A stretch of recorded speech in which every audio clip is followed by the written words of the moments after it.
Wow!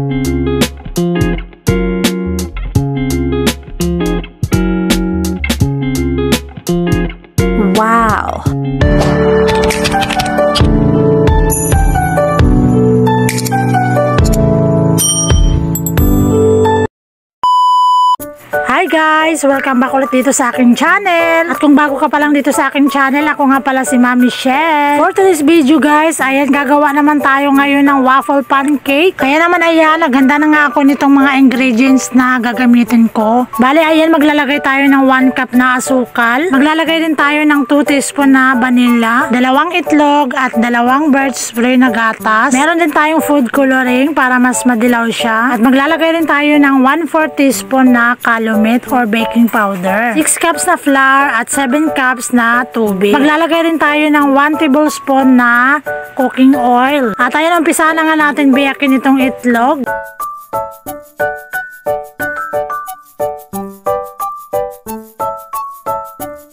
Ibit lang natin siya guys, at pagkatapos ay ilalagay naman natin itong 1 tablespoon na cooking oil. At pagkatapos ay i-mix lang natin siya para mag-combine yung oil tsaka itlog.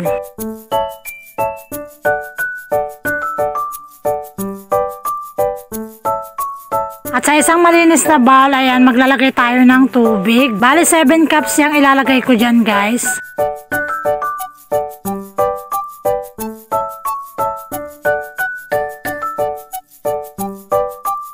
Next naman ay ayan, ilalagay na nga natin itong itlog na may cooking oil. At pagkatapos ay ayan, i-mix lang natin siya ulit. Sunod naman ay ilalagay na nga natin itong 1 cup na asukal. Bali wash na nga yung nailagay kong asukal dahil nga naubusan na ako ng white sugar. Kahit anong kulay naman ng asukal, basta masarap at matamis, pwede na yan. Ayan, i-mix lang natin siya ulit para matunaw talaga yung asukal. Next naman, ayan, maglalagay din ako ng food coloring para naman medyo madilaw siya, at pangit naman kasi kapag maputla. Kaya ayan, lagyan natin ng kulay para makulay ang buhay. Charot. At ayan, maglalagay na nga rin tayo ng 1 tablespoon na vanilla essence. Ayan, simutin lang natin siya guys para masarap. Pagkatapos ay i-mix lang natin siya ng i-mix.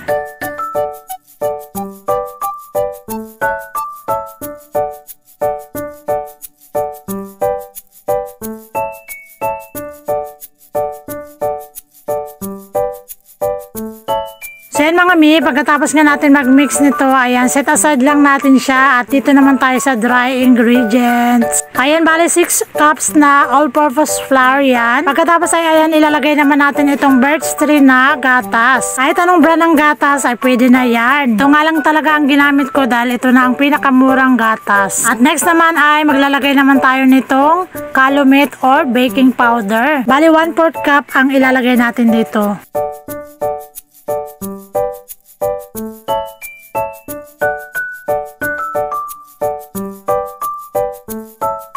At pagkatapos ay i-mix lang natin siya para mag-combine talaga yung baking powder at gatas.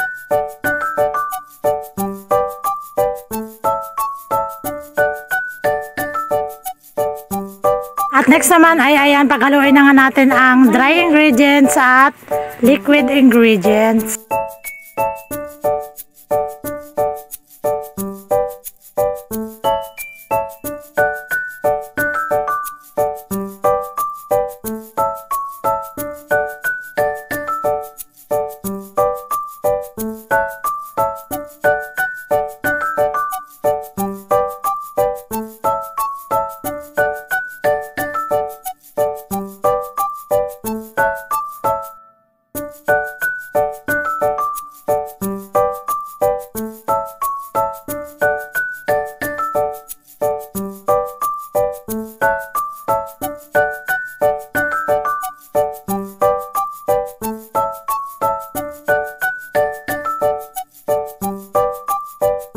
At pagkatapos nga natin i-mix guys, ayan, sasalain lang natin siya para mawala talaga yung mga buo-buo.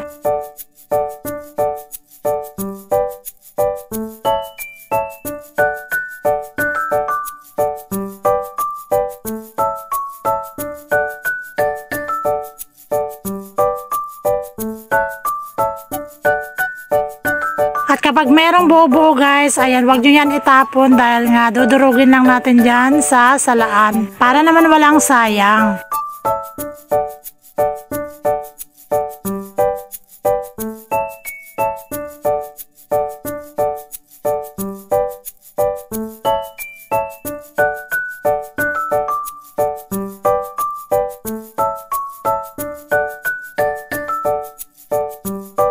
So ayan mga mi, tapos ko na nga ito salain. Ayan, halo-haloin lang natin siya ng konti. Dahil nga medyo maputla pa itong gawa ko, kaya naman ayan, dadagdagan natin ng food coloring.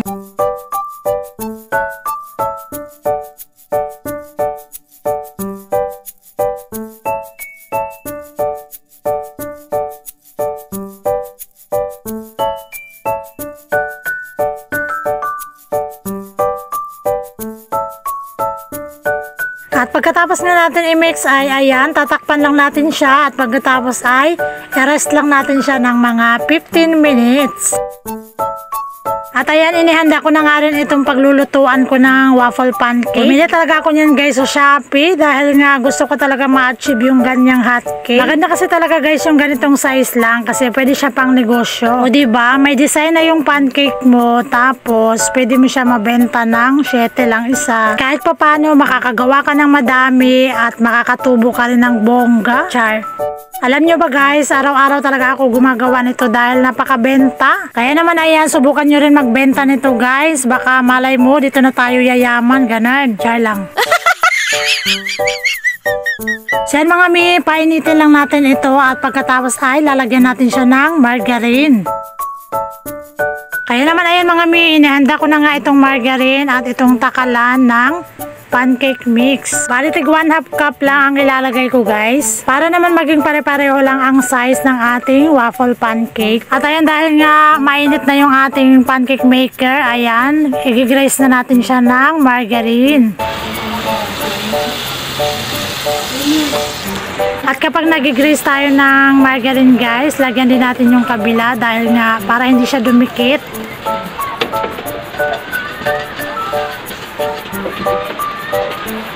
At kapag maglagay na tayo guys, ayan, huwag kalimutan haluin muna.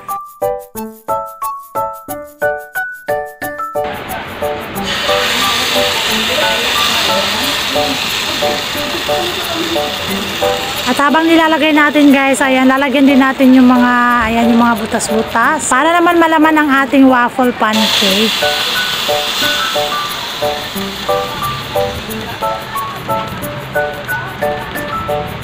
Sasalang lang natin siya guys ng mga 1 minute. Pagkatapos ay babalik rin naman natin 1 minute ulit. At ang ating apoy guys ay medium low heat lang para naman hindi siya matutong. At ayan, luto na nga ang ating waffle pancake or hot cake. Ayan naman, ayan, isasali na nga natin siya. Kaya lang ayan, dito talaga ako hirap na hirap. Hirap na hirap talaga ako guys kung paano ko to isali ng diretso lang. Kapag sinalin ko na kasi siya sa plato guys, ayan, Diyos ko, nakukulubot. At ayan, pagkatapos nga ay ayan, hiwain ko lang siya sa gitna para naman maghiwalay. At next naman na gagawin ay same process pa rin. Ulitin nyo lang yung unang procedure. At habang magsasalang pa nga muna tayo, ayan, shoutout muna sa aking mga viewers. Shoutout sa aking mga kasamahan sa Team Cars at sa Team United at sa lahat ng mga viewers na nanonood dito sa aking mga vlog. Shoutout sa inyong lahat guys at maraming salamat sa mga sumusuporta. Sana ay huwag niyong kalimutan i-like itong aking video at pa-subscribe na rin itong aking channel at paki-bell all na rin para maging updated kayo kapag may mga bago akong uploads. Maraming salamat guys!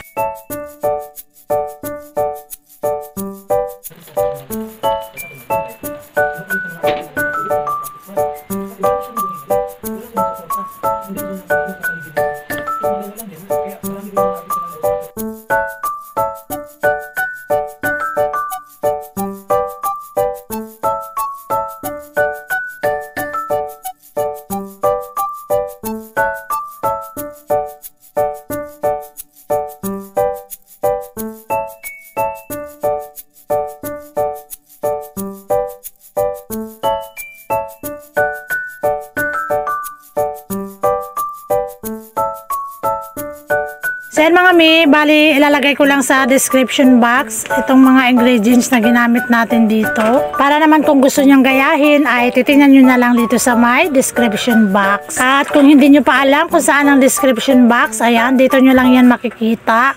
Tap nyo lang itong more. Tapos ayan, makikita nyo na kung ano ang nilalaman nitong description box.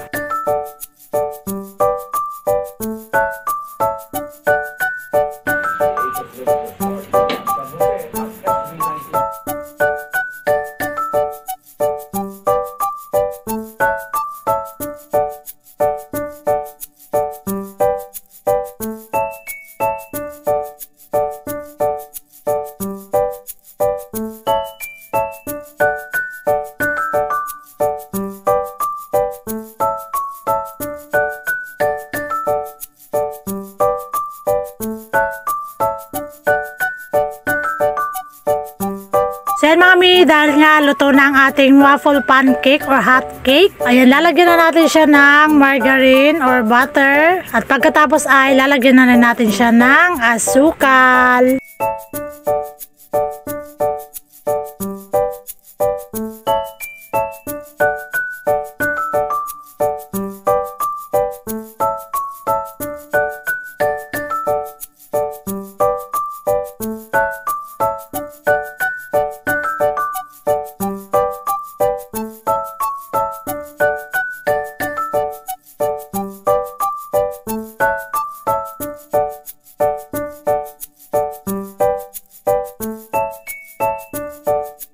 So yan mga mi, tapos na nga talaga tayo magluto nitong waffle pancake or hot cake. Kaya naman ayan, it's time to tikiman na.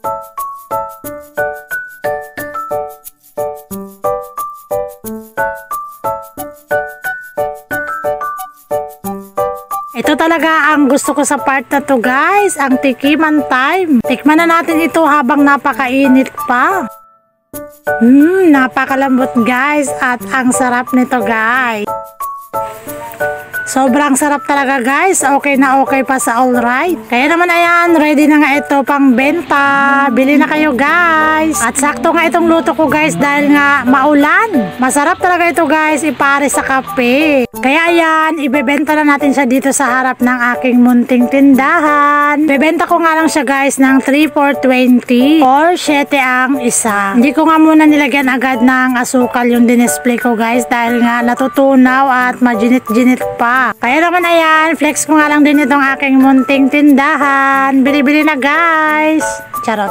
Hanggang dito na nga lang ako guys. Maraming salamat sa mga nanood at sumuporta. Sana ay huwag niyong kalimutan mag-like, comment, share at subscribe sa aking channel. Sana ay may natutunan kayo sa aking vlog. Happy cooking everyone. See you on my next vlog. Bye-bye.